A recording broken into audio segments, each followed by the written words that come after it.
On Jordan. That's what I did. You sent something to our mail. Yes. Please confirm the mail you sent it to. We have not received. Okay, use a small letter. L. L for Lagos. Yes. Small letter.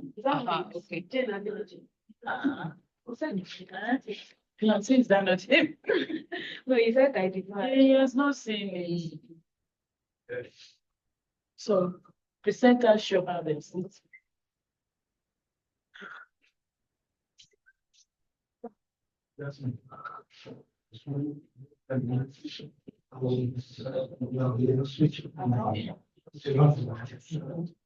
Hello, sir. Our technical men. Everybody must sit here. If you want, I think the presenters are expected to sit there. That was it. Because we are four. Except for you. Five. We are five. Some people are changing on A shift. Is there anything of that? Yes. Yes, there's something. There are some. They are supposed to be fine. Don't you put your bag in? Yes, so that they can. Okay. Your flags are. Everyone will share. They are supposed to be fine. I don't know whether. Okay, one person is not around, but I've been trying to send them. Okay, so we'll present virtual. How are you?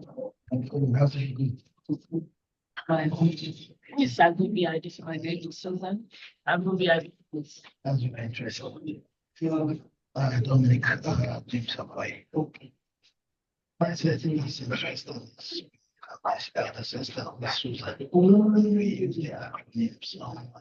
Yes, you must be that nice.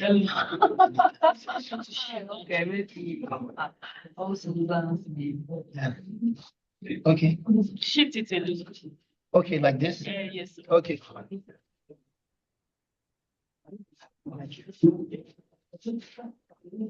So it's 12:41. Let me call her.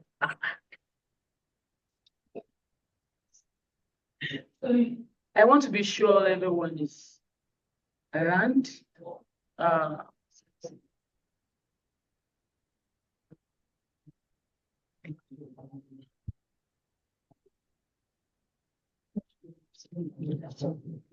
Dr. Dominic James Aboy, you are around? Yeah, I'm here. Welcome. Thank I'm you happy very you are around. Yeah. Then Dr. Oyewumi Agubiade. Okay, it's the one that's like I'm joining online. Oh, good. Thank you. Jane Opeyemi Adeniji. Then Dr. Susan. You're all welcome. Thank you. Can we start now? Or do we wait till when it's exactly 12:45? Can we all not repeat? Sir? Let us all not repeat for like 2 minutes. Okay. Yeah. Okay. So.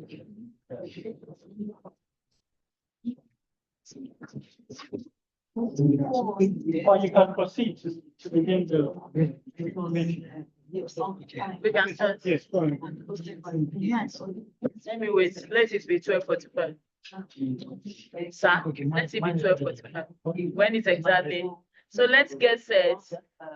When it's exactly 12:45. We're going to start. We welcome everyone in the house. We are happy that you are here with us to contribute to this beautiful session. Yeah. So we're going to start exactly when it's 12:45.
I was graduating last year. Yeah.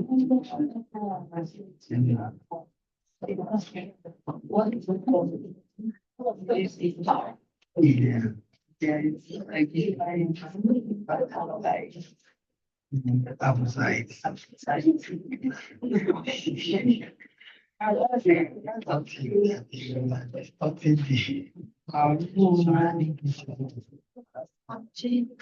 okay, I was like, So we are starting. okay.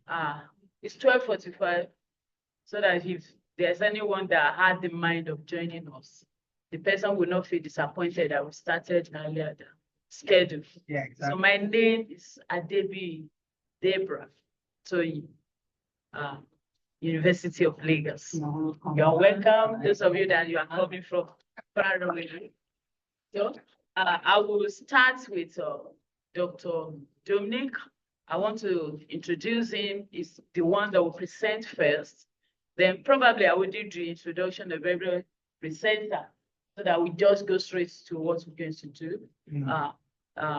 Dr. Dominic James Aboy is a lecturer in the Department of English and Literary Studies at Ahmadu Bello University, Zaria. He is interested in creative writing, critical theory, African and African American literature, cultural and environmental studies, and modern poetry. He's currently writing a historical novel while interrogating the relationship between visual arts and the environment. So, Dr. Dominic, once again, you are welcome. Thank you. We have first presenter, but I want to introduce others in the house. Yeah. It's only the last week, Victoria Hunger that I've not heard anything about. Is she online? Victoria Hunger. So I will go straight to introduce Dr. Oyewumi Agunbiyade. Dr. Oyewumi Agunbiyade is a postdoctoral research fellow at Walter Sisulu University, South Africa. His research interests include African literature and culture, post-independence disillusionment, literary journalism, and literature and cyber security. Is the proponent of the concepts inverted disillusionment and alternative engagement paradigm for the discourse of disillusionment in post-colonial African literature. He was a principal editor with Radio Nigeria. He has written 2 short stories, and his works have appeared in Africa Today, Indiana University Press, USA, and Critical Stages, France. His recent research conceptualized Ponzi scheme as Shylocks in Africa, 2023. Agunbiade's collaboration with leading world scholars on time travel and science fiction led to the publication of Time Travel in World Literature and Cinema, 2024, published by Grave Macmillan.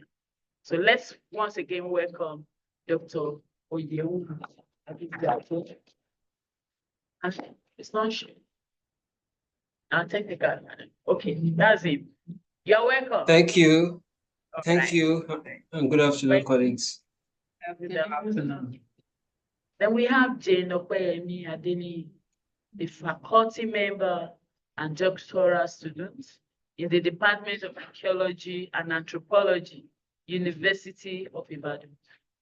Our research interest includes applied anthropology with specific focus on medical anthropology, development and policy studies.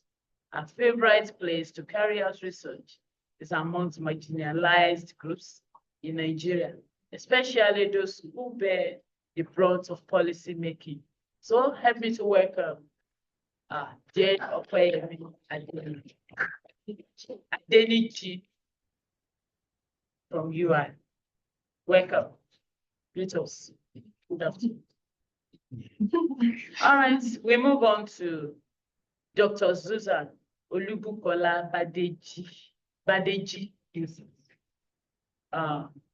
She holds BA, MA, and PhD in theater arts from the University of Ibadan. At present, she's a lecturer at the Department of Theater Arts, Redeemers University, Ede. An area of specialization includes costume, makeup, and special effects, and African theater performance. Help me to welcome Dr. Susan Badeji. So, the last person, I don't know whether you are online, Victoria Hunger. Do we have Victoria Hunger online? So you are not, I've not heard anything from Victoria Hunger. But if she comes in before the end of the presentations, she'll be allowed to join us. So what is to be treated this afternoon is African identities at the crossroad. African identity at the crossroad. African identities are deeply rich and rooted in diverse cultures. So we want to describe our African setting. A lot of languages that we speak in Africa. We have a lot of traditions, historical experiences, such as colonization, slave trade, post-independent nation building. Contemporary issues complicate these identities, including globalization, migration, and influence of digital media, which introduce new dimensions to the African experience. Key themes at the crossroads of African identities include the tension between traditional values and modernity, the impact of diasporic connections, the struggle for political and economic autonomy, and the role of African youth in redefining cultural narratives. Understanding these dynamics is crucial for exploring how African identities are continuously negotiated and reimagined in a rapidly changing world. So, based on this foundation, we want to hear the views of our presenter and we want the contributions to come from people that are here with us. So, straight away, we start with Dr. Dominic James Aboy from University, Ahmadu Bello University. Welcome, sir. Thank you very much.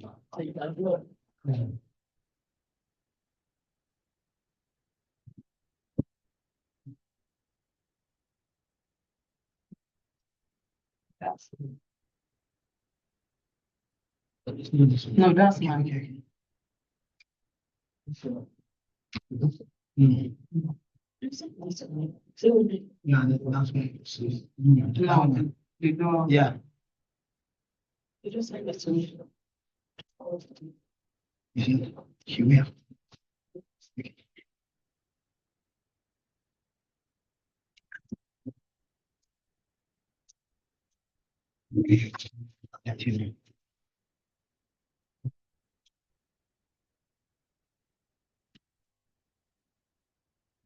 We have to spend 12 minutes. 12 minutes. Okay. Welcome everyone. Thank you for this great opportunity. I'm Dominic James Haboy from Ahmadu Bello University, and I'm here to present a paper, Diasporic Identities and the Paradox or Paradoxes of Belonging in African Prose Fiction. I will like to quickly look at my abstract so that we can be in the picture of the major arguments I want to raise in this paper. I want to look at the concept of the diaspora while looking at not only from a post-colonial angle, but from a Black feminist perspective, while sharing, looking at it at the same time through the literary lenses of Chika Unigwe, as well as Chimamanda Ngozi Adichie. I am going to use the two of the short story collections to look at how diasporic identities are forged or are formed, and how these identities affect the concept or the notions of belonging, which has become a paradox so far. Looking at the my next slide, you will see that these are the two collections I'm going to use. Chimamanda's The Thing Around Your Neck and Better Late Than Never. I will want to start this presentation by asking us a few questions. And I want to quickly acknowledge Benjamin Meangwa's collection of essays, which was The Paradox of Diasporic Identity, Race and Belonging. I had a contribution in the essay, and it inspired me to take off this argument. Though he's from political science, I ventured into it and brought African prose fiction into it so that to make an argument in the field of literary studies. He asked the question, what would you be if you were not a citizen or a resident of your country, a member of your family, community, or racial category? Who will you be without any form of conjectured identity? Because the concept of identity is in a flux, if we will put it that way. Because aside the normal natural signifiers or cultural signifiers based on dressing, mode of speaking, language, and all that, we'll find out that in modern times, we have been changing our identities, and people are forging ahead based on the socio-economic upheavals of the times. And I'll quickly look at Demola Adesola's concept of identity, but in this particular essay, notes on the nervous condition of Black and African immigrants in Canada, he argues that the migrants' painful realization that they cannot find home in Western countries because almost everything reminds them of their otherness, their outsidedness, also generates a nervous distress in them. Having departed the places they have known as home, immigrants assume status of otherness to their compatriots who imagine them as belonging elsewhere. Now, we will have to be honest with ourselves that this idea of identity, this idea of diasporic notions of belonging did not just arrive from the sky or did not just emanate from the sky. Like Ngugi wa Thiong'o will say, that literature did not or does not exist in a vacuum, but is given impetus by the socio-economic and political upheavals of the times. I put out these two men, Nervous Condition and The Color Line. On my left is W.E. Du Bois, and this is Frederick Douglass. And these people are important here because it was W.E. Du Bois who, in his address of Pan-African Congress in 1900, he made mention that the problem of the 20th century is the problem of the color line. But that also is an offshoot of the contribution made by Frederick Douglass, who is a slave abolitionist, and he argued about the color line, of which he looked at the socio-economic and political implications of racial division. I would have wanted to put the picture of C.C. Dangareba there, who also wrote on the nervous condition, but due to technical faults, I was unable to do that. Now, it's very important that we take off looking at this concept of the color line from this direction, because most of what is being disguised as migration policies now are emanating from this idea of the color line. However you look at it, because when we look at the paradox of belonging, what does it mean to belong actually? How do we say somebody belongs to a place and we at the same time say, oh no, he does not belong? These are some of the key arguments I want to look at. The paradox of neither here nor there. When you go abroad, you meet somebody and he finds out that you are Black, whether you are a Sudanese, you see people applauding, like, oh, they want to connect. But by the same time, if the person is a Nigerian and he's with a Sudanese and he meets another Nigerian, the Sudanese now becomes an order because the Nigerian wants to relate with the Nigerian. Now the Nigerian who is Yoruba is commingling with a Hausa man. And coincidentally, they met another Nigerian who is now a Yoruba man. The Hausa man now becomes the order of the two. So you find out that the idea of belonging keeps changing and people keep pushing. So we want to look at African prose fiction and the paradoxes of identity in the sense that having been exploited, Africa as the part of the global South and most of our resources taken, the cringe now for survival became very, very hard. And now people have to imbibe what we in local or popular parlance called the Japa syndrome or the Japa growth or migration reading. Next slide, please. So it is this, if we are to look at this flux, this movement, this migration reading, if we are to capture it, we have to look at the literatures of belonging. And the literatures of belonging can be captured or can be located within the larger framework of the literatures of the diaspora. And by literatures of the diaspora, we're talking about people who have moved away from home. It might be intra or extra, because there are even diasporas, even within countries. It doesn't have to be you have to go abroad to be a diaspora, because once you're not belonging or you're cut off from your society, you already are a diaspora. So if we look at the literatures, I have given some few examples here. Mbolo Mbuye's Behold the Dreamers, Chigozie Obioma's The Orchestra of Minority. We have minorities, we have Leila Abulela, Home and Elsewhere, among many others, including Helen Habila's Travelers. If we look at the slide on which I'm beginning with Chika Inigwe's Better Never Than Late, is she deconstructed the normal cliche of better late than never to say better never than late. And it's a short story collection of it's a short story collection of 10 stories that have been looking at the lives of not only migrants, not only Black migrants, but particularly Nigerian migrants abroad, particularly in Belgium. And there we can look at the idea of belonging vis-a-vis communality. It's very funny that the very idea of leaving home is because some people felt they are not belonging to that particular society because the society doesn't see them visibly through some of the social amenities that government are supposed to give its citizens. So you find people migrating and moving and trying to find better places for themselves. In this one of the stories, that is the transformation of Rapo, we find this very good character whose wish is to escape home and go abroad. But while at home, you find him trying to look for people that look like those that he left abroad to be in community with them. And you begin to look, this is why we say it's the paradox of belonging.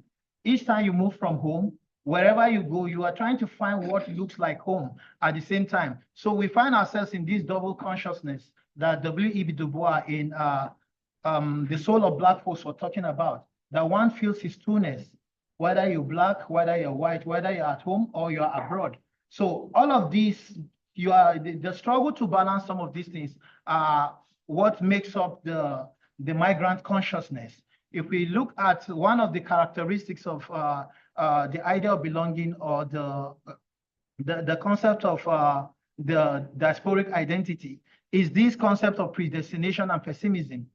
Once somebody has made up his mind to leave home, everything becomes bad. No, if I don't leave this place, I'm going to die. I can't stay in Nigeria for the next minute. In fact, my soul have levitated and have left this place. I don't know what I'm doing here and all that, you know. So you find people saying all of these things, and I will quickly go to the concept of acculturation and imitation. You find out that when people go to foreign lands, in order to acculturate, they find themselves trying to adapt, trying to imitate, trying to get assimilated. And in that, things are involved. Either you lose your identity or you lose your sense of self in trying to fit in. And in the process, you might lose your identity and you not get the new identity. Then you become a hybrid and you find yourself in the middle. Due to time, I will quickly jump to Chimamanda Ngozi Adichie's The Thing Around Your Neck. There's a whole community of Nigerians in this story where she's able to look at how people deal with the concept of rejection and how people embrace or redirect what rejection is. There's a story there, the American Embassy, where people are lamenting, oh, they don't give us visas anymore. In fact, we don't need going to this country. When they go to this country, they say, oh, the snow, the cold. Then you tell them that, can they please come back home? They'll say, no, that America has adjusted to their system. They cannot leave it and go back home. And then we look at the capitalist division between the have and the have-nots in the diaspora. While people are looking for communities, the idea of race, once it's being conquered, the idea of the class and capitalist wealth begin to play a fiddle. In this particular story, there's this lady, Nkem, who is taking pride to say, oh, that she now belongs to the rich men who sent their wives to America to have their babies. And after she bought a house, or the husband bought a house, she said she's in a different league now, that she belongs to the rich Nigerian men who owned houses in America. So you will find out that this idea of belonging, it will keep breaking, displacing, and disrupting because there's no single alternative to it. And lastly, I'll look at the idea of home and the myth of return. You can never return home, no matter how you do it. Why is it that you can't return home? When we're talking about home, home is not only a physical building. Home could be something spiritual. Home could be where you are at ease with yourself. Home could be where your heart is, where happiness is. So you hear people saying, oh, I want to go home. Moreover, even spiritually, when you go home, it means you have died. You have gone to heaven or wherever God has placed you. So to round up this argument of home, I want to say it's a myth because you cannot fetch water from the same stream at the same time. The moment you remove your hand, the one you had, the rest of it has flown away. So when you return home, you are not also the person that left home that is returning. You have in some way been hybridized in what Homi Bhabha calls hybridization in the location of culture. So thank you very much.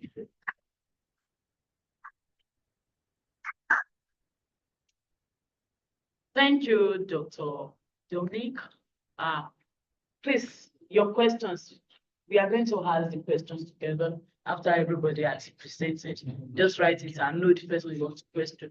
Because of our time, I know the core thing is that the identity our identity keeps on changing.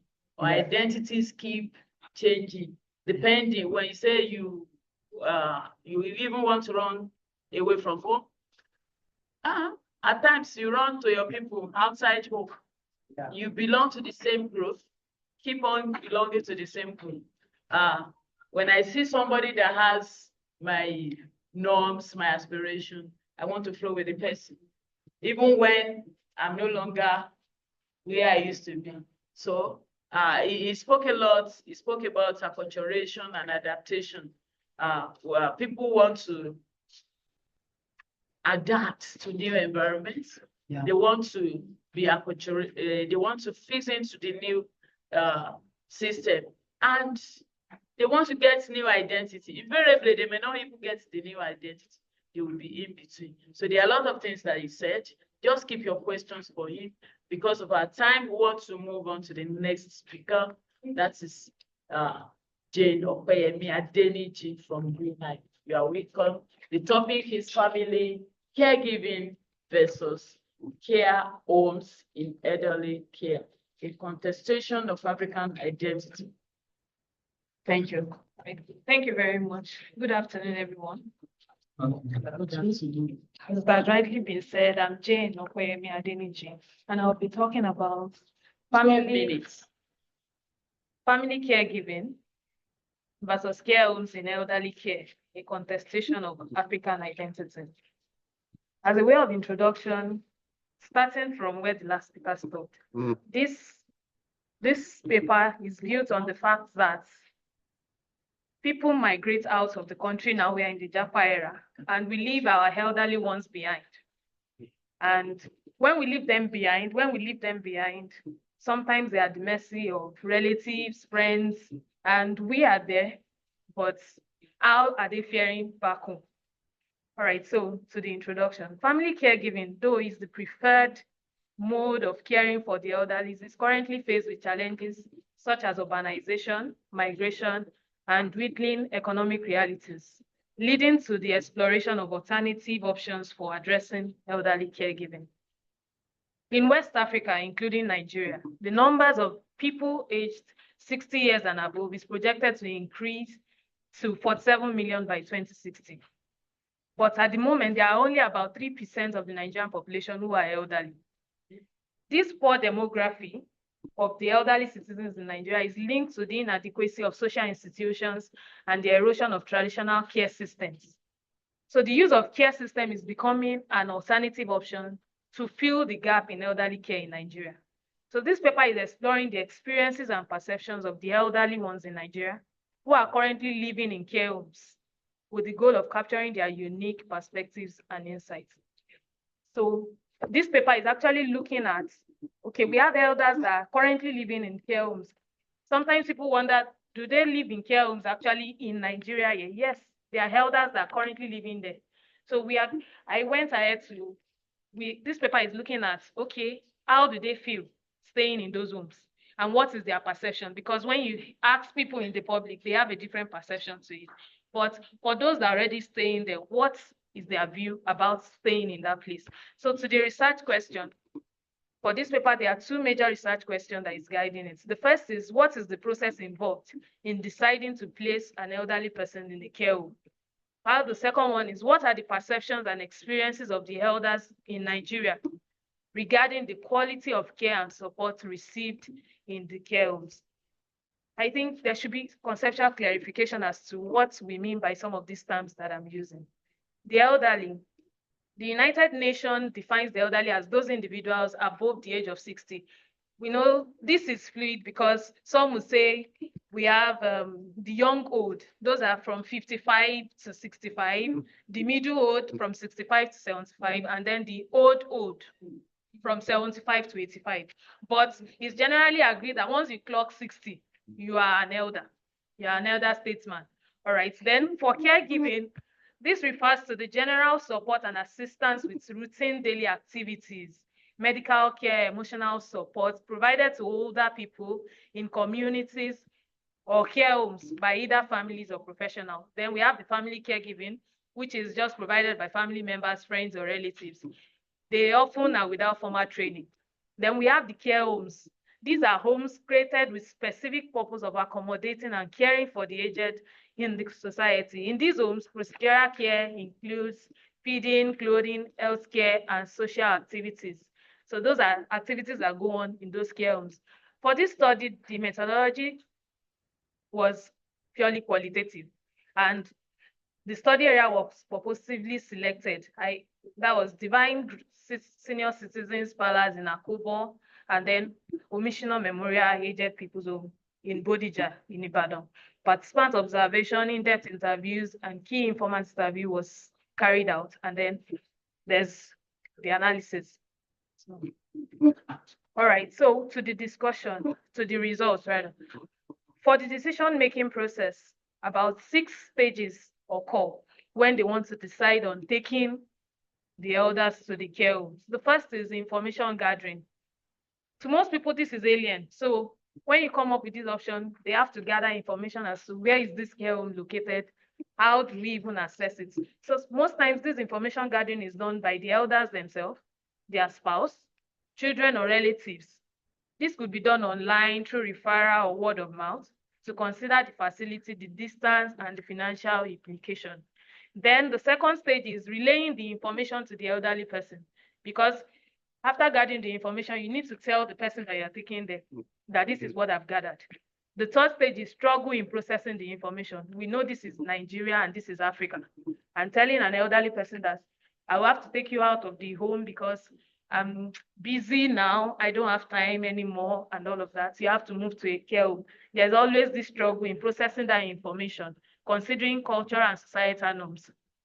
The next stage is reluctant to full agreement. Some of the elders reluctantly agree, while some embrace it. Then the fifth stage is contractual agreements between the care home administrators and family members.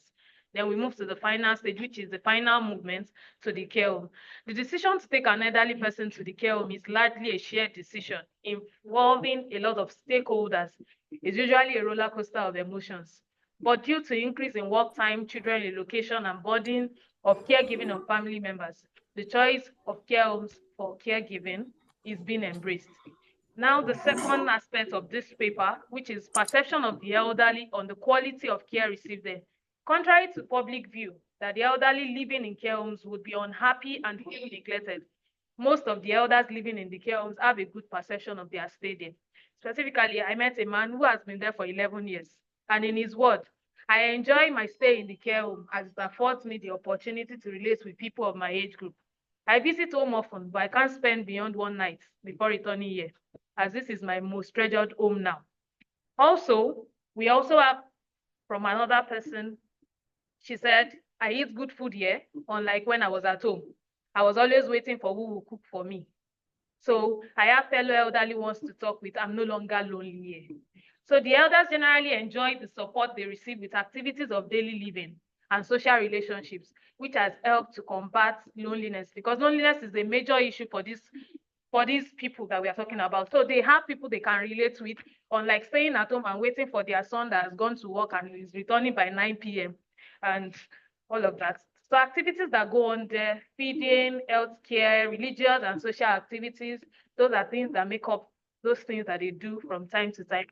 This was also confirmed by one of the administrators.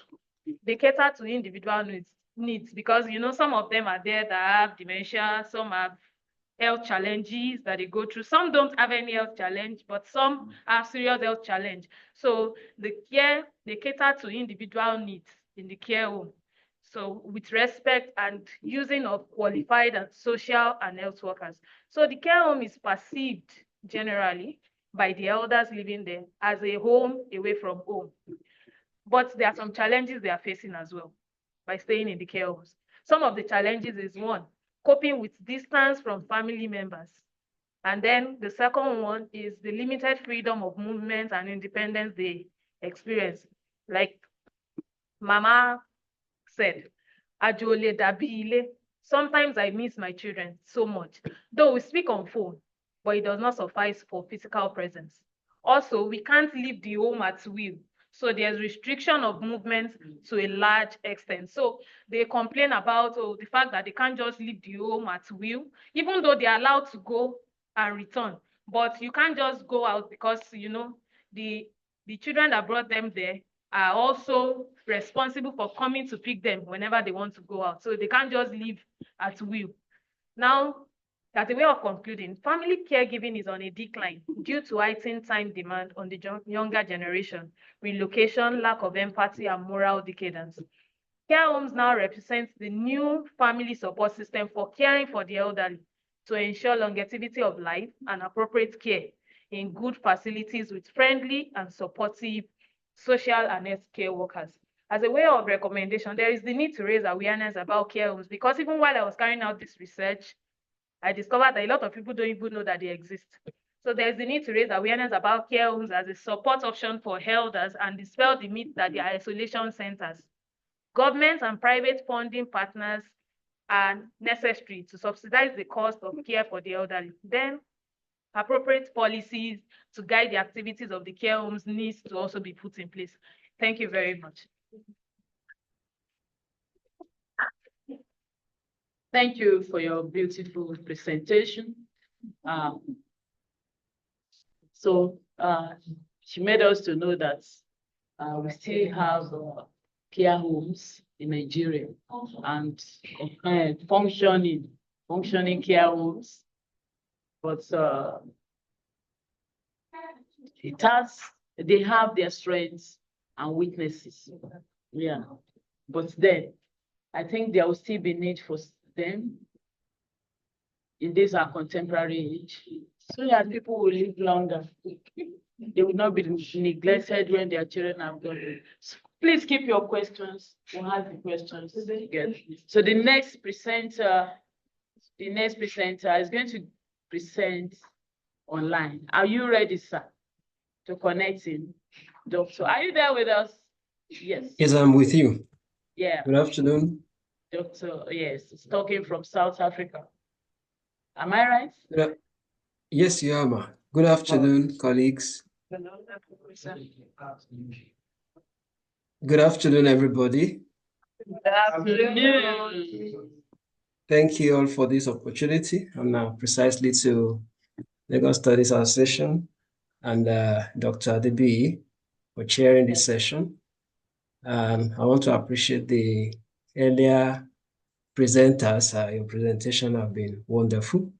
I'm presenting a topic on inverted disillusionment, an inquest into the idealized identity of the masses towards national development in Africa. Please, I'd like to know if my audio is audible enough. Yes, we can hear. Yes. Okay, we can hear you very well. Yeah. All right. Yeah, I'll start by saying this study, the paper, it's a look into the idealized identity of the followers, the masses, and precisely I'll be looking at the public sector, which I have seen that a number of the people which constitute the masses have, are in the public sector, public service. Precisely, in my quest to research something different from popular opinion in African literature, which is representational of Africa, I have decided to look at the other side of leadership and a backward glance at a former lifestyle of leaders before they came into mainstay politics or leadership. In other words, I've been looking at the people, the masses, and the followers. I am more concerned about this phase of the people's lives because it's often neglected while we fire our salvos at leadership. Meanwhile, we forget that today's leadership was yesterday's followership and masses. I discovered that this truth is obvious, but we have decided to be selective in our criticism of our true identity. Below are a few objective statements about her identity that we hardly hear on academic platforms like this, but we need to address them to facilitate our progress. Like I said earlier on, I'm looking at the idealized identity of the people. In Africa, and precisely African literature, we often look at leadership. The blame game is on leadership. But my research is rethinking this idea, especially the idea of post-independence disillusionment. And often when I speak on platforms on forums, people often look and think, where is this in the society? How many people is talking about this? I've taken time to select and pick a number of, perception and few of people in the society on this. And in the next slide, titled Our Identity and Selective Criticism, I picked some of the things people have spoken on social media, precisely on WhatsApp. 1, it is not just about leadership. The people are wicked, and I want us to be attentive here. A group of people makes up an organization. The average Nigerian who works in a company wants to rip the company off. The ones who works in a government organization wants to either use public funds to enrich themselves or rip the people who needs their services. If you try to speak or do the right thing, they persecute you, and yet we all clamor the country is not good and our leaders are bad. Another one, which is a catalog of criticism, is titled, "Our problem is neither APC nor PDP. We are mostly wicked, heartless, and selfish people. We are just wicked people, simple." Because it's a catalog, I like to read the section which I have highlighted, which says, "We are just wicked set of people. Many shouting about corruption or misgovernance are bitter because they are not part of the game or waiting and praying it will get to their turn. We are just wicked set of people. Check us out in all facts. The policeman that would kill because of 50 naira, set big criminals free while imprisoned poor pickpockets. We are just wicked set of people. The custom officer that would allow fake drugs and ammunition into the country because he has been settled.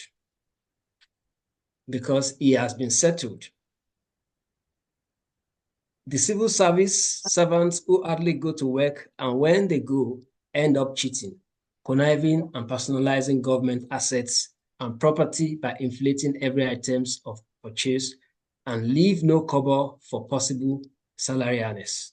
I go to the next slide. It says, "The lecturers and their unions who failed to checkmate themselves on internal mismanagement of higher institutions and on ethical conduct by their colleagues in class management that lead to extortion, self-question papers, award marks for money or sex, and only proceeds on strike to blame failing standard of education.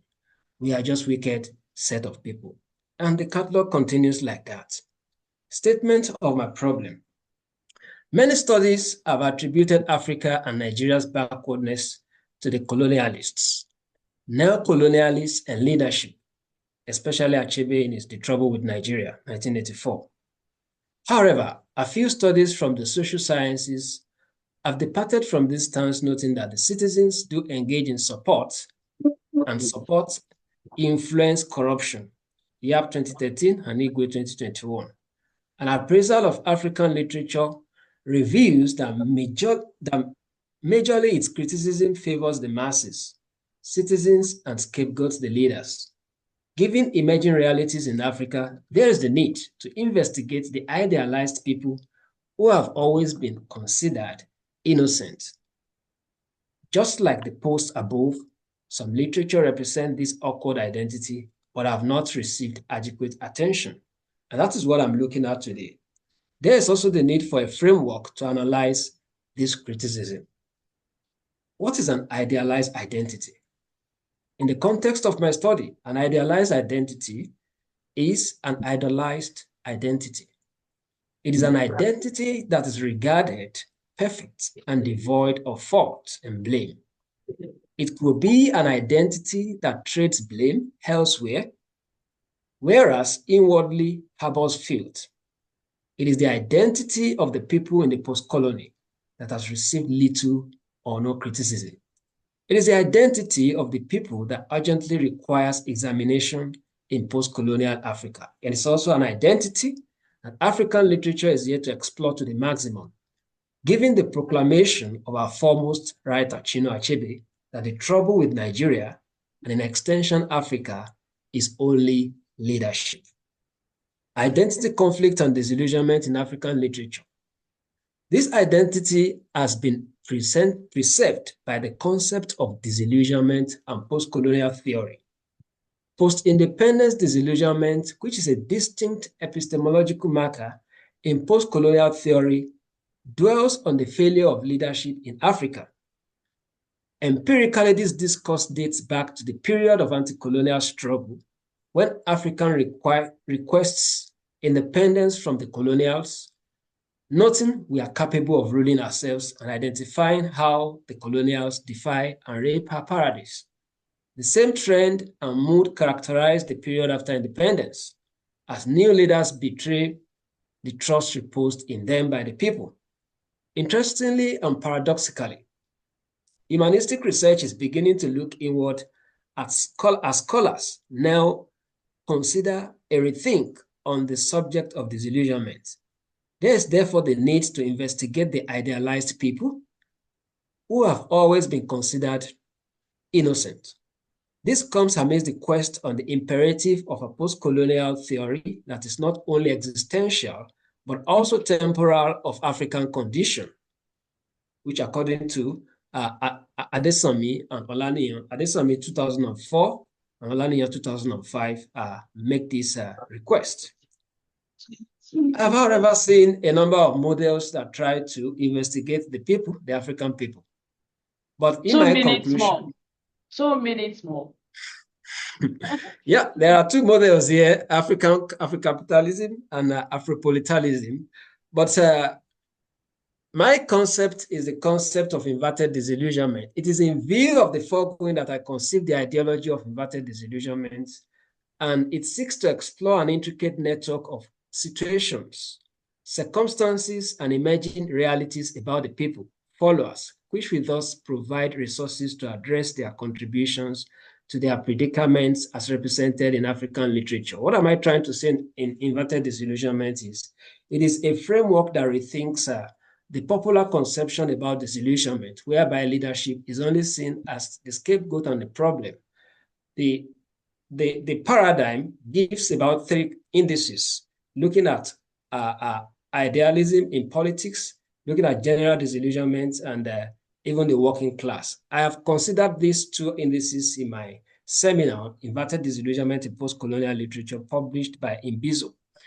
But the third, which I'm here to consider, is what I'm presenting here. And my research question was, in what ways are African identity contributing to Africans' backwardness? I looked at this in Femi Oshofison's Altinis Rot and Akashi Ademora's and in Okediran's The Boys at the Borders.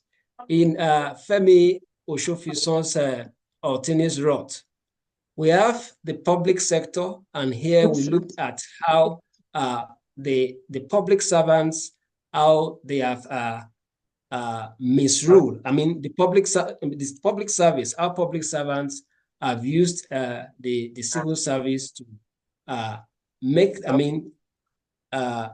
misused the public service. In Oshofison's Alternative Rot, Lawal, who rose to the position of permanent secretary, personifies the corrupt civil servant who greedily amasses wealth despite his humble background and erstwhile criticism of same act as he seizes the lands of farmers with a lie that government needs it for town planning, while same land is sold to rich men. He was a permanent secretary and he seized the lands of other people. Meanwhile, while he was in the university, he was an activist, and this is what he criticizes. But unfortunately, he became the permanent secretary, and when he got there, he began to work, the kind of corruption which we know about in the public service. He gives out contracts and gets bribes and thereabouts.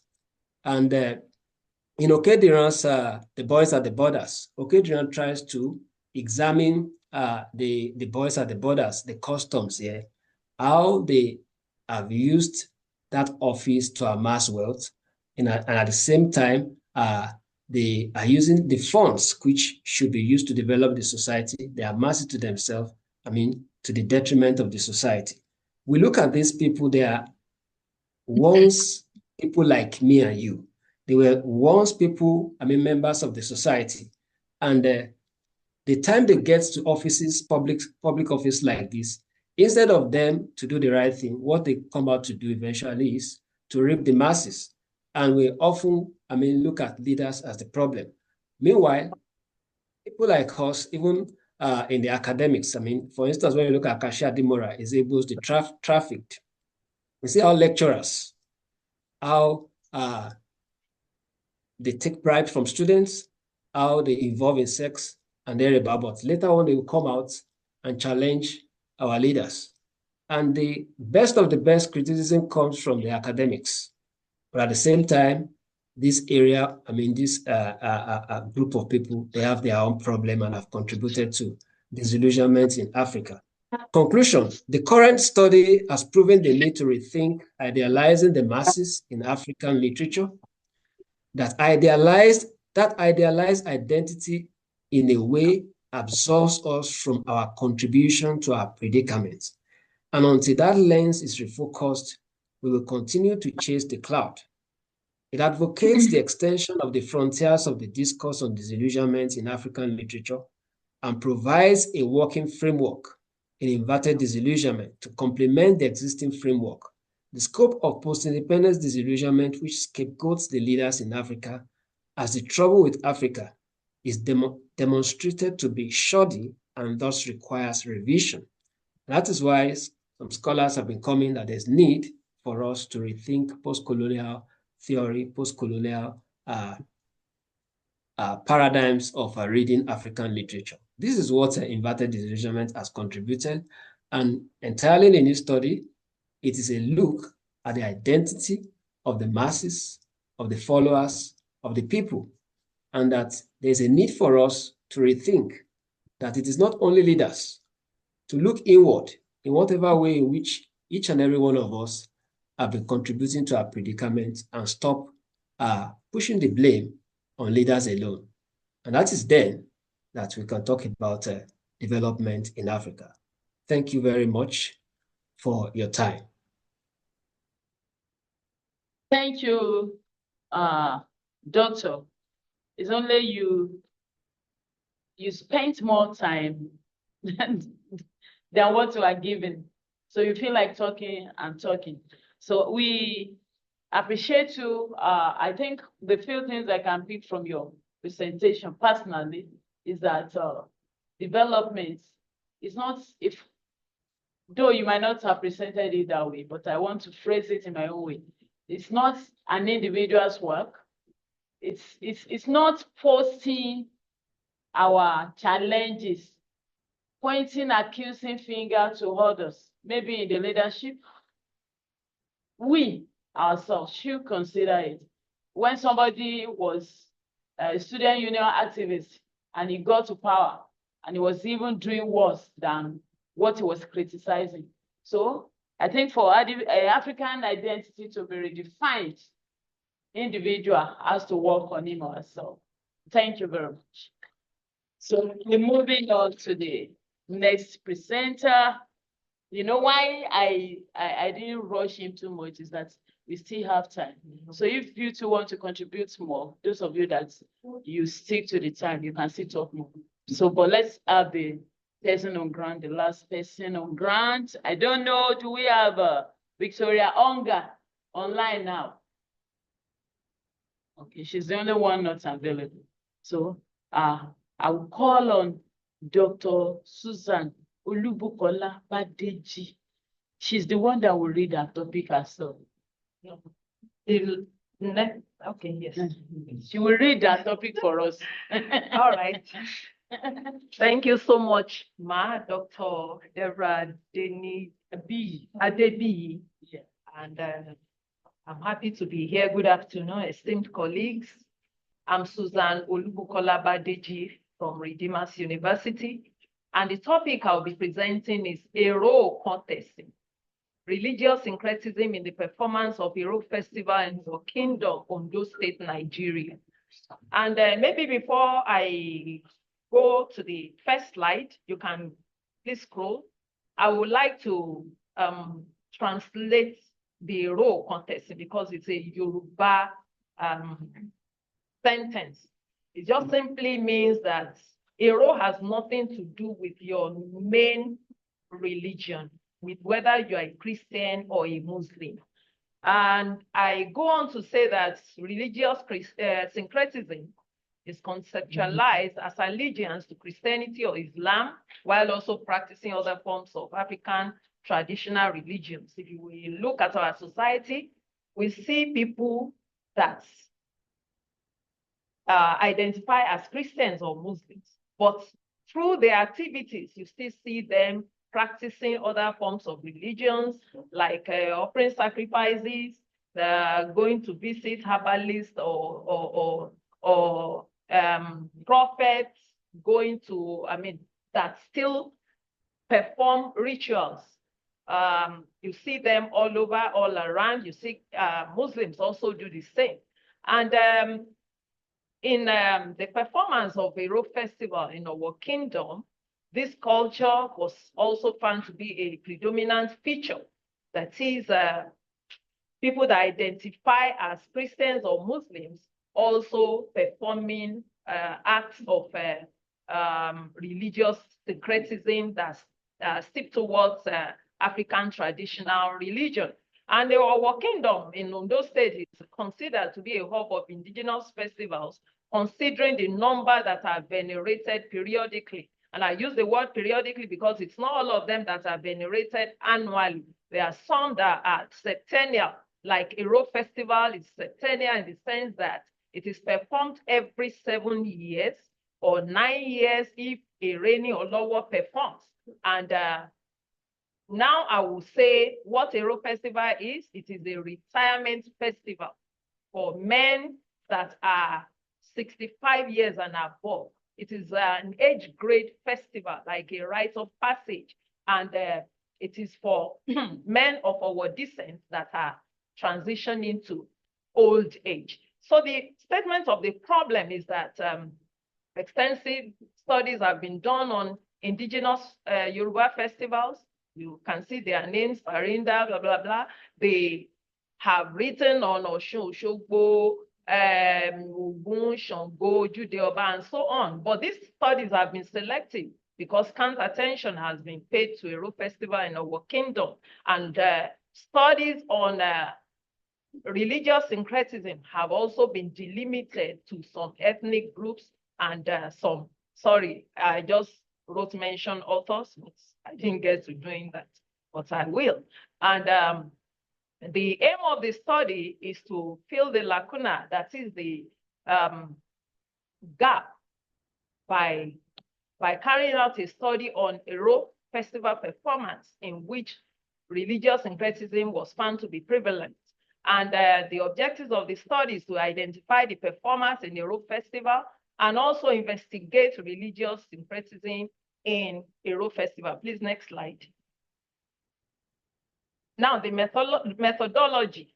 The study area, as I mentioned earlier, is our kingdom in Ondo State, and ethnography was used because I was on the field in our kingdom for about 6 months during the COVID-19 lockdown from March to August 2020. And this enabled me to understand some of our dialects of the Yoruba language, and it helped me to transcribe the interviews conducted, and also it helped with the tonal marking of the word.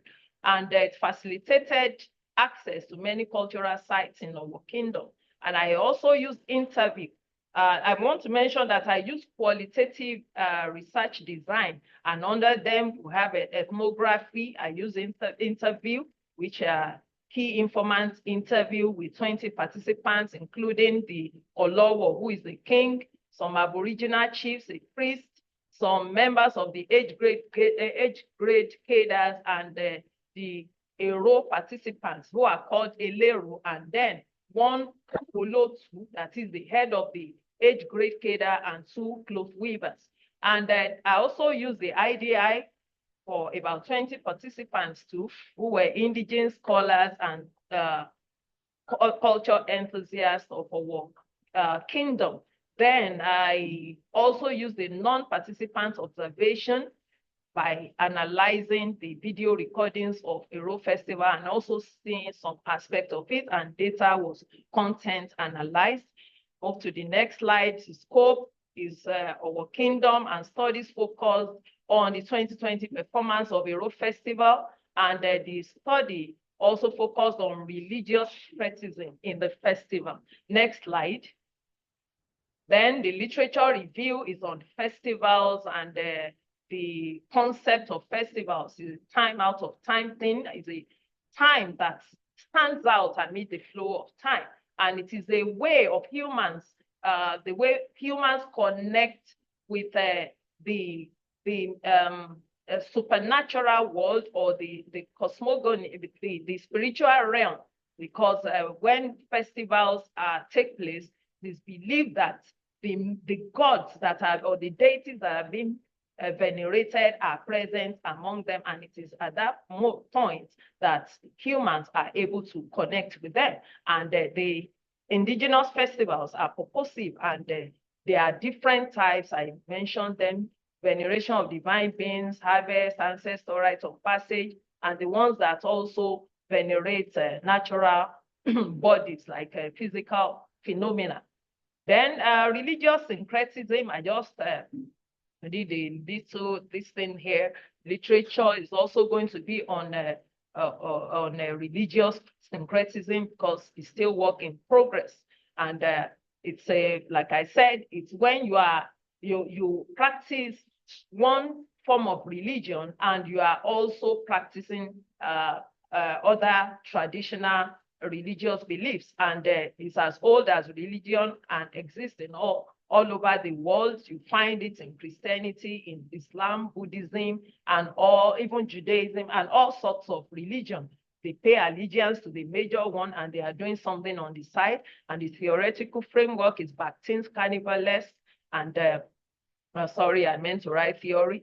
Bakhtin's carnivalesque, and it just says it's festivals that reveal the latent side of humans, what you don't normally do all the time.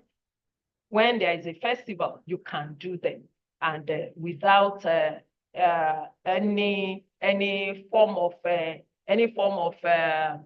prosecution or even feeling some form of guilt, because these participants, some of them, they claim that, well, it is their culture, so they have to adhere to it, even though they are not. It's not that they do it all the time. So that's why this theory is is quite relevant.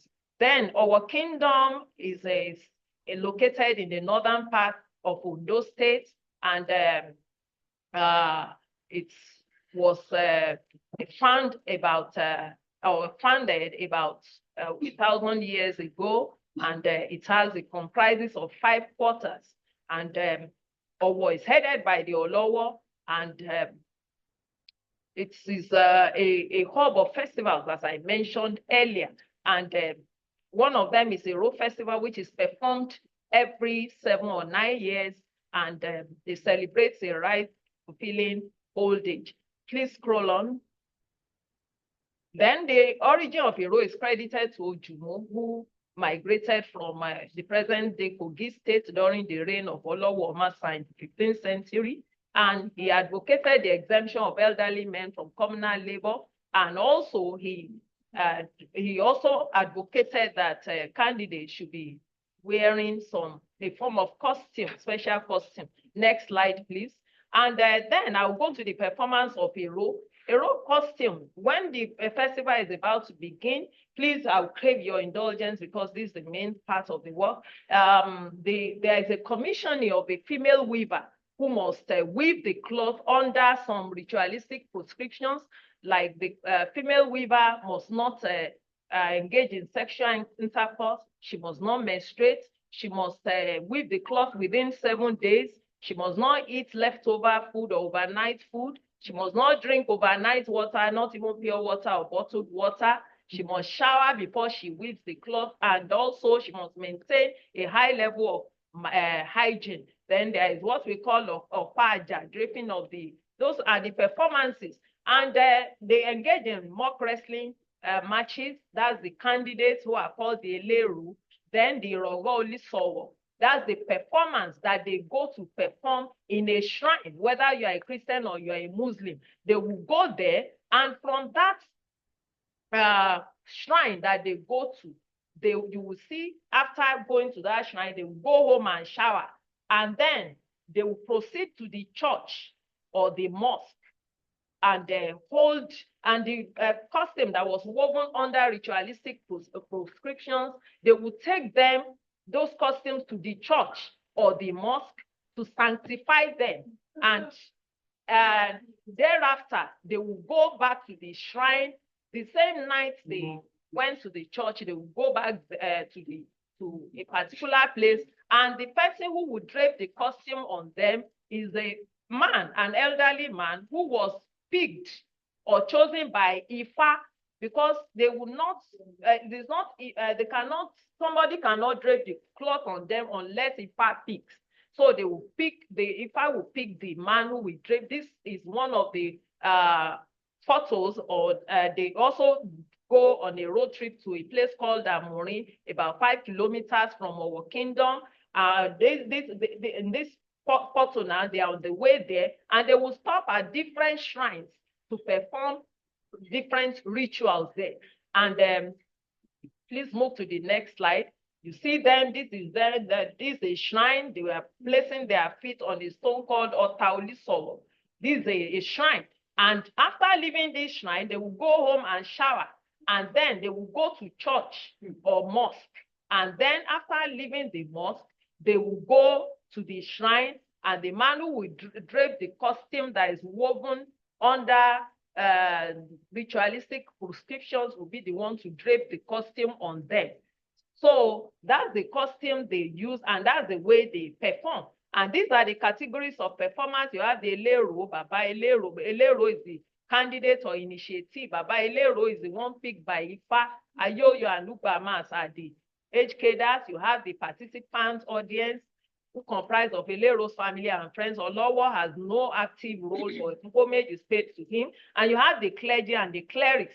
They are the ones that will sanctify the costumes and also organize Thanksgiving services for them after the performance of the hero. That's the Olowo. And this was during one of the festivals. Please, next slide. I just put this there at least for you to have. These are the age grade. Please give me a little time. These are the people, the draping of these men that are draping the costumes. They were picked by Ifa, and these were done under the cloth you are seeing was done under ritualistic prescriptions. Please move to the next one. So you have all these ritualistic prescriptions. They transverse between church and mosque and shrine.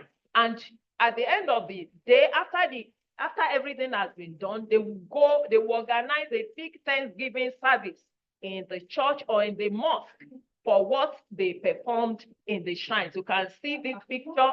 This for them. This is the clergy that are praying for them. So the conclusion now, the clerics engaging in prayer sessions. Those are the clothes that were woven under ritualistic prescriptions. And I conclude by saying that religious syncretism in a role performance resonates the harmony that exists among diverse faiths and religious beliefs in our kingdom.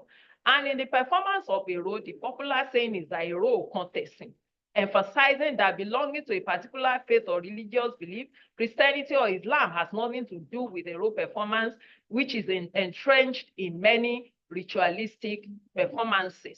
I haven't done any recommendation. I will do it, but then the references are there. And like I said, this work is still progressing, and when it's published, thank you so much for your time. Thank you very much for your beautiful presentation. I think I can say your topic now, a role contest. Yes, a sort of religious diffusion. Yes. Yes, you are here, you are there, and nothing spoils. Yeah, exactly. Nothing spoil. I'll borrow that. Yes, yes. Nothing spoils. Yeah. All right. Thank you all. Please, if you have questions to ask any of the presenters, please, let's see your hands up. Let's see your hands up. Please, properly. Number one. Number two, please just know your number. You can put on number one, number two, sir. Number three, number four, number five, number six. All right. We start with number 1. Thank you. Tell us your name, Okay. your institution. Good afternoon, everybody. My name is Ebenezer Olameposi. I'm a PhD student in the Department of Anthropology at the University of Iowa.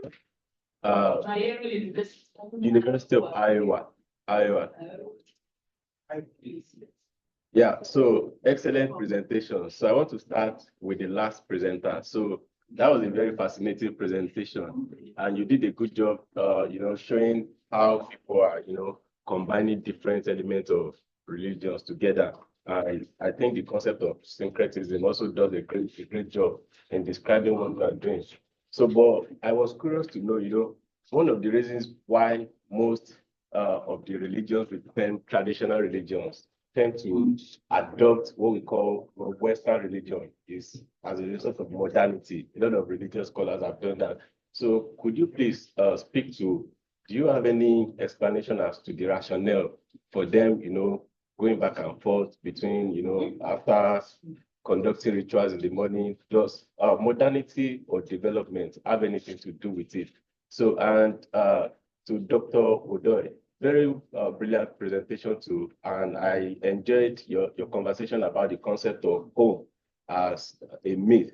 So if I heard you correctly, I just want you to clarify more of what you mean by home is a myth. I don't know if I'm mistaken or something like that, because if something is socially constructed, home, is something that home is whatever we take it to be. So then it is real.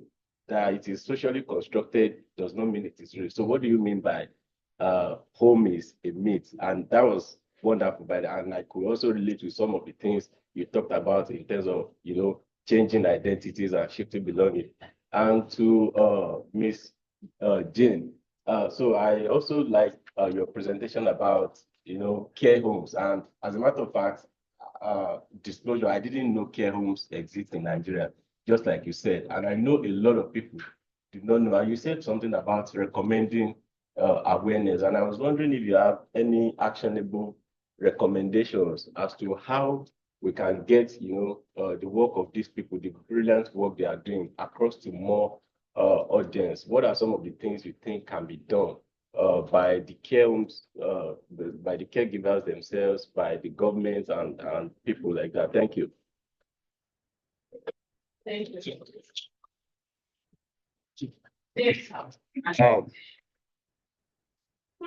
Good afternoon, distinguished ladies and gentlemen, my colleagues. My name is Mark Ogbinaka from the Delta State College of Education, Mosoga. I'm with the Department of English. My first comment goes to the lady who talked about care home.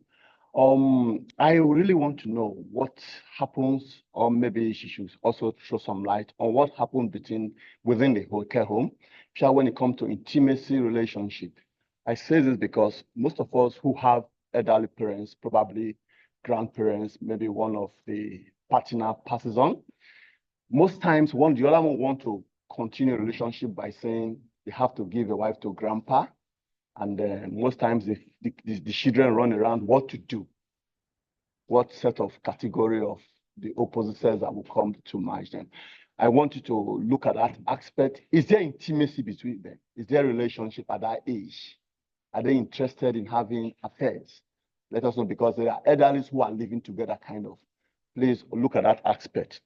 Then to my brother from Watasulu in South Africa, my comment to him is that in as much as there are condemnation within personnel of the civil service, looking at lecturers, sex for marks and all that and others, I still believe there are decent lecturers, civil servants who are touching both things day in, day out. They deserve some commendation as well. Please, let's also highlight that aspect so that it shouldn't be an issue of corruption and corruption and corruption.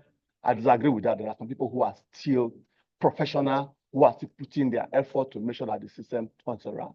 I, for one, as a lecturer, I do that.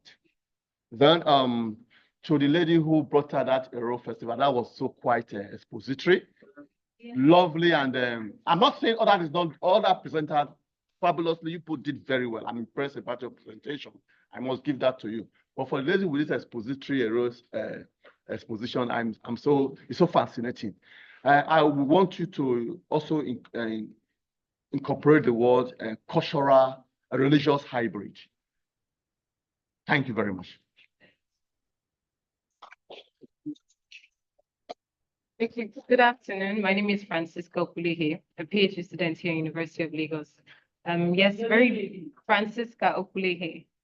Okay, so I want to say to Jane, you did very well with your presentation, and it touched me. At some point, I felt emotional, because I have an aged mom. She's 77, and one particular part that struck me, and I felt that it wasn't mentioned, was the cultural nuance in caregiving.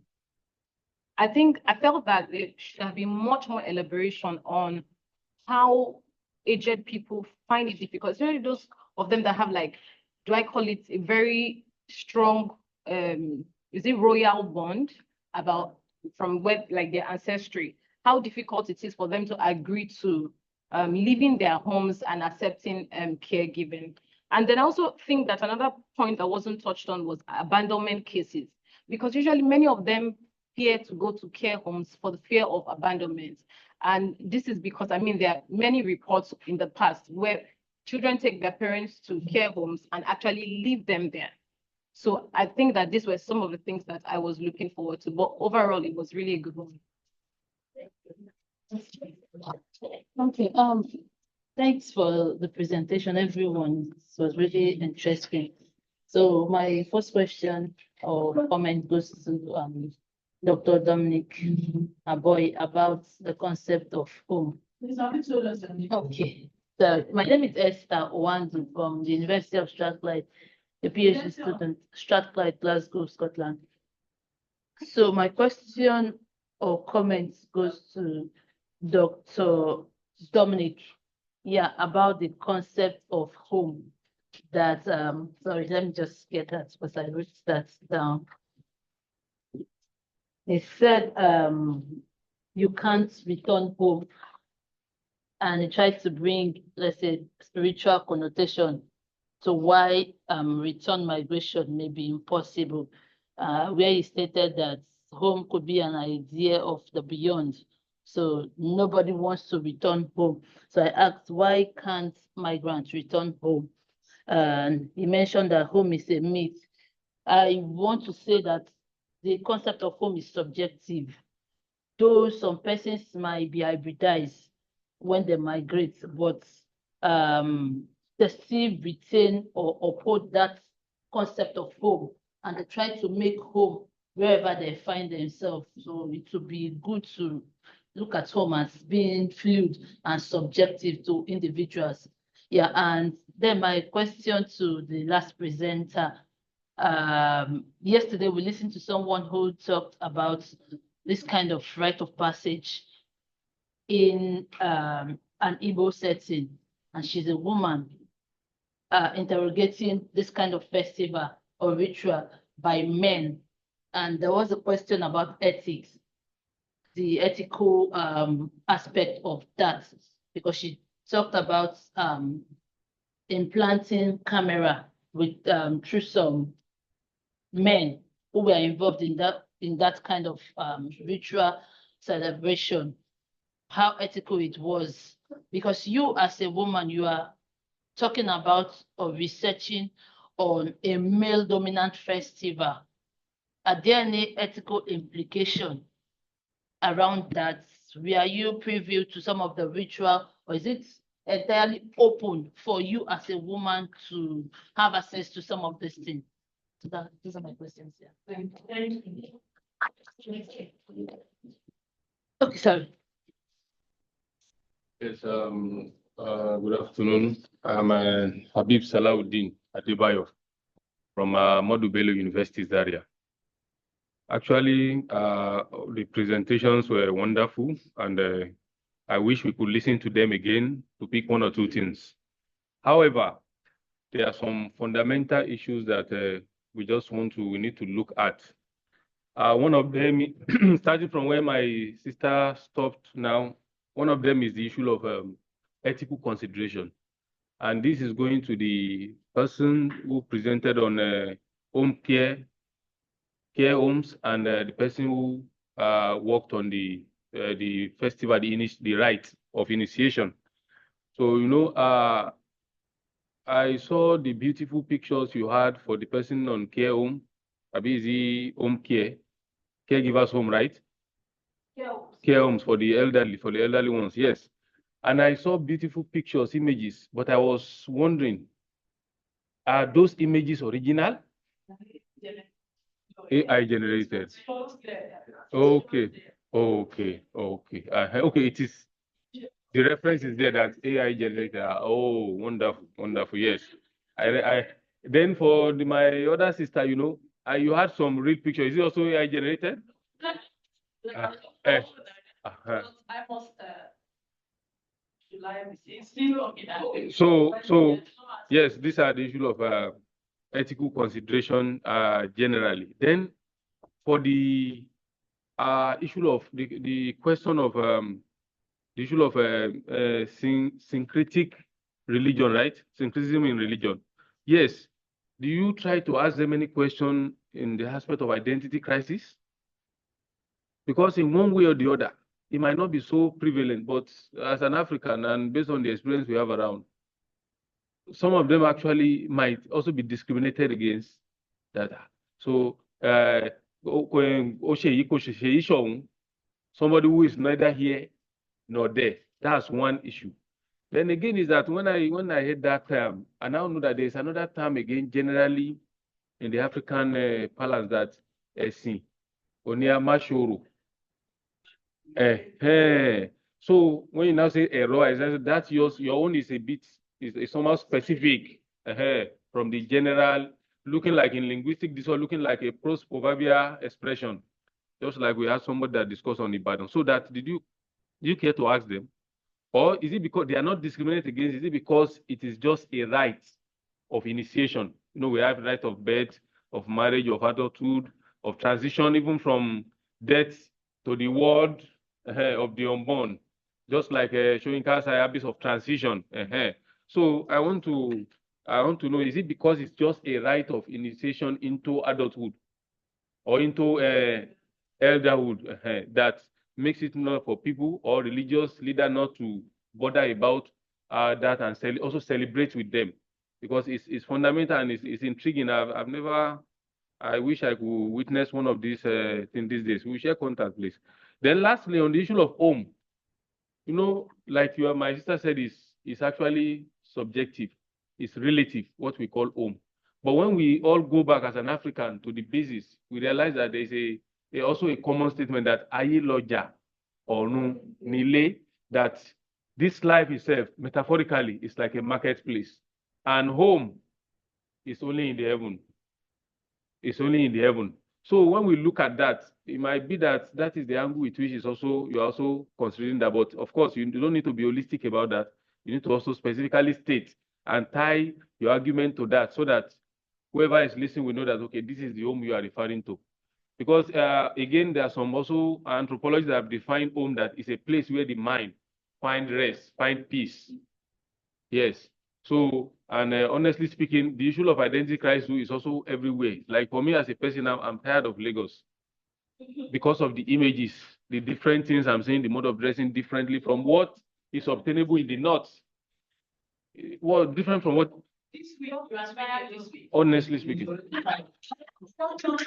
And in fact, the tiredness is tied to the fact that I'm missing my wife. The images around there, I need to go back home. Thank you very much. Hey, yeah. Yes, good afternoon, everybody. My name is Brenda.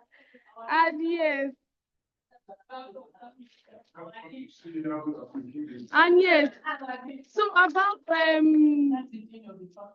oh, good afternoon, sir. Dr. Aboy. Yeah, so this is for you. When we were talking about okay. Thank you very much, sir. the idea of home or identity. For me, I think I can say that I've experienced this firsthand. So the Igbo people of Nigeria, they are distributed in about 5 states and a part of Delta states. I come from that part that is in Delta states. When you see an Igbo person, let me say I see an Imo person, I say, when we're talking, then another Abia enters, I become the third. Because for them, they believe. I'm also doing it. I'm saying them. For them, and you see, it's there already registered subconsciously. They believe that there are the real Igbos, and then there are the diluted ones. Actually, they go on to say to my face that you are the fake Igbo. They say it, and so it leaves me with questions like, who authenticates these? Okay, fine. So what is the yardstick for authenticity? And they do not only do it, even with the Igbos that are also part of that 5 Igbo states that are close together. Ebonyi people, Abakaliki people are seen as outsiders because they feel that they are also diluted Igbo. So these things are things that we begin to like experience every time, every day. Maybe they've not been given like a name or a coinage, but there are some way a part of our different realities.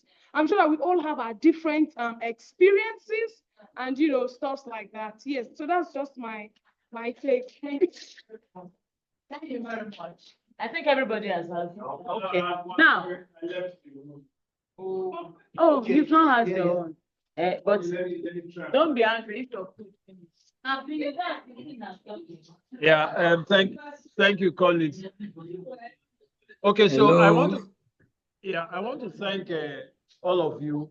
I listened to almost the last person before I had to dash out. I want to thank you, Dominic. I really like your point, and I agree with you strongly when you said migration policies reflect the color line. That's a very profound statement. But I agree with you. Did you tell us your name, sir? My name is Agogo. I teach at the University of Zululand in South Africa. I'm from Delta State. I'm Nigerian. Yeah. But I think we also just need to be a bit careful when we talk about belonging and the diaspora. I think, and then the issues of being socially in or out, which our sister was talking about. But I think if we conflate them, it might be difficult for us to get insight, even with matter of the diaspora. Because, for instance, our experiences of being in and out has nothing to do with the diaspora. So the diaspora accentuates otherness. The platform of the diaspora makes it stronger racially and otherwise, but it depends on what we want to do in terms of your particular project. So I think I would avoid a conflict. Now, I agree with my sister also the idea that you can never return home. Perhaps one can return home. And I think he was one who also said that something is constructed doesn't make it unreal. That's what I think. Like ethnic groups themselves are all constructed. Social identities are constructed, but we have constructed them into reality. That's one way of saying it. So they may not be stable. That is, they can change. They may be fluid, but I think they're constructed regardless. Your state that you come from today, Delta State, is a political construction. Who knows whether in 20 years, this won't even be Nigeria anymore. We may not be Nigerians again. If something happens, there are people who live for like 100 years. At one time, some people who were in Southern Cameroons were in Nigeria. Some people were in Bakassi were Nigerians, but now they are Cameroonians. And so yeah. Thank you very much. But lastly, for Oyewumi Online and for Susan, this religious syncretism, why is it deployed only when we talk about African people? Father Christmas is not a Christian practice. When Oyibo people do Father Christmas, it's cultural practice. There's nothing about Christ in Halloween is not a Christian practice.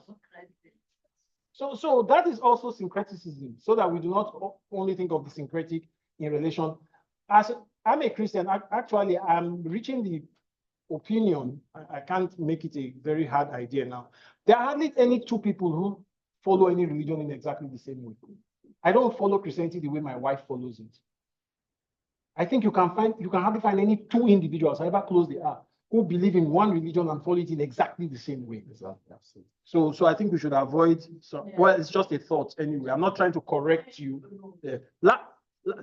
Sorry, make una no vex. I liked your talk, but I have a sense that you are blaming the victim.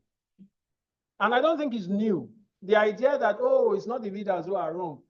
You are all wrong. We are all the problem. I think it's a problematic position. I think it's a very colonial position because when you examine that, we are not examining other things like the system. The idea that the problem must come from the people, I think it's a bit incomplete. What if the problem is the system? What if it's not the people? Because these problems are common in most parts of Africa. What if it's the system that they gave to us that is faulty? Then I think you also need to remember that Achebe complicated his position. That paper he wrote, the problem of Africa is simply leadership. When he now wrote, if you read A Man of the People, he does not stick to that idea anymore. In A Man of the People, he comes closer to what you are saying now, that the problem can be also in the civil service among common people. He also blames common people. But thank you very much, colleagues. Your papers. Thank you for your questions. I don't know the time. We are almost. I don't know. Can we add 5 minutes? Yes. Technical. All right. Because we have interesting questions. Hello. So stop it by that time. Okay, 1 minute for each. They asked me. Let's ask it. Let him answer the one online so that we here can continue. Dr. Oyewumi, quickly. Thank you so much, Ma, and thank you, colleagues, especially the two speakers who reacted to my presentation. 1 minute. Yes. What I'm trying to say is that my study is just a contribution to the concept of post-independence disillusionment, which absorbs the people and in its entirety attributes the problem of Africa to leadership. And what I'm trying to say is just the need for us to extend our frontiers, and that the fact that criticism in African literature have been, in a way, lopsided. So that's what I'm trying to do with the concept of inverted disillusionment. I believe that it is not only the leaders, and even among the followers and the masses, we have good people, we have great people, we have nice people, academics, the masses. But when we come to criticism, we are lopsided. I want it to be balanced. And that's why the concept inverted disillusionment was put forward. I have the special presence of my host here who would like to make a little contribution. I don't know if the time will be permitted, even just in a minute, and that is Professor Sona Enongene from Walter Sisulu University. He just wants to make a contribution to the panel. He has to make it snappy because he will be cut off the moment it's time. We won't be able to connect online again after. Just make it. He's here now. Okay. You are welcome, sir. Okay. Okay, colleagues, good afternoon. I'm Professor Sone Enongene, Head of Department of Arts at Walter Sisulu University here, and originally from Cameroon. I've been following up your presentations. I'm really happy for what you are doing. Keep up the good work, and I greet you in good faith. Thank you. Thank you. So, we can continue. If this one is not, don't stop it. Let it stop by itself. So if it still continue, we continue. Since we are on ground. Hello. Please answer all your questions. I'm very delighted. The observations. All your questions. Yes. Maximum of 1.5 minutes. Okay, the observations are well taken. Ibenedia from Iowa. I really like your take on the question and the idea of the home. Home could be something real if you could feel it, because feeling is also a noun. When people define nouns, they don't name feelings. They just tell you name of a place, animal, place. Or what about your sadness? What about how you feel and all that? I want to quickly say the idea of returning that I see as a myth, as a social construct, not, is the idea of returning, because once we walk out of, we are not even the same person we entered. When I wrote this paper, I was one person. When I presented it, I was another person. After hearing what you guys told me, I'm not that other person. You see, because the consciousness, yeah, it keeps changing. So it's the myth of return that actually is changing. And then you talked about the changing of identities. Yes, identity is something that is in flux. We adjust, we adapt, we adapt, we do everything that can work for us because systems are not the same, you know. And then there's this question Esther here asked, and she has gone. She still also mistook the idea of home being not as is the return that I'm talking about. It's like the construction that Homi Baba talked about in the location of culture. There is no way there will be a collision of two things. Those of us that are used to drive, when you have a collision with a keke, you see your paint on the keke, you see the keke's paint on your own car, and there's no way you'll be the same again, you know. So at the end of the day, you find out that you left with some part of it. Look at a biracial child. He's not the father, he's not black, he's not white, but he's better than both. So you find out that he has taken from the traits of the both parties and create something. Thank you. Thank you, sir. Next person. Okay. All you right. can discuss more with people. Okay, Yeah. thank you so much. About the causes or why people engage in religious syncretism. I read somewhere, let me just state this, that this is just a fragment of my PhD thesis. And it's a lot of things going on there. It will be online soon, so you can actually download and read it. So one of the things is trying to identify with one's community, because you see many of them coming even from the diaspora to perform this Ero festival, and also it promotes them to the next level of being revered elders in the community. So I would not like to say that maybe it is fear of witchcraft or fear of diseases or something that drives them towards that, because if it was that in the first instance, they will not come home. They will still remain in the diaspora where many of them come from, but they see it as service to community, and also it gives them fulfillment that they now become revered elders in the community, and from then on, they must not carry any load on their heads after performing this Ero, and they must not prostrate to anybody till they die. So it is for them something that they have to do. And somebody spoke about inclusion of women. Please, let me just, inclusion of women. Women don't perform Ero, but they and men must not touch them because it's believed to cause impotence. And the ethical issues, the festival is in public domain, and the Olawo gave me permission, and I interviewed everyone concerned. Thank you so much. So you can see other. Yes, please. All right, for the question about awareness, how can awareness be raised? Well, there are religious organizations, some of them are the owners of these homes. There are religious organizations that help with this, but there could also be media campaigns, social media campaigns. Then NGOs can also assist them, even from our work to making it available in the public domain and also making that known. Then there's personal stories too, because I met some people there that heard about the home from other people that have used that same place. So that's how, and intimacy among the elders in the home. Well, during the course of participant observation, I observed that there was attraction because we have male and females in the home. Oh, really? Yes. No, they stay in different rooms, but during the daytime, they come out. You don't stay confined in your room throughout the day.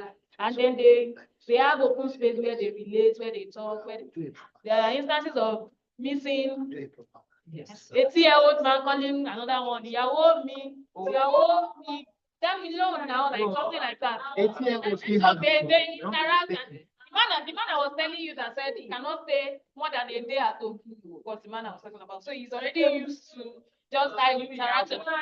Well, if there's another intimacy beyond that, I may not be able to see. Behind it, behind. Behind. So thank you very much. Thank you, Doctor. Thank you very much. It has been very interesting. Very interesting. Yes. To round off LSA 2024. Yeah. I think this is my last session to have for yesterday. So I'm so happy that I have people like this around. Thank you very much. We'll be in touch. Thank you. I'm supposed to take photographs.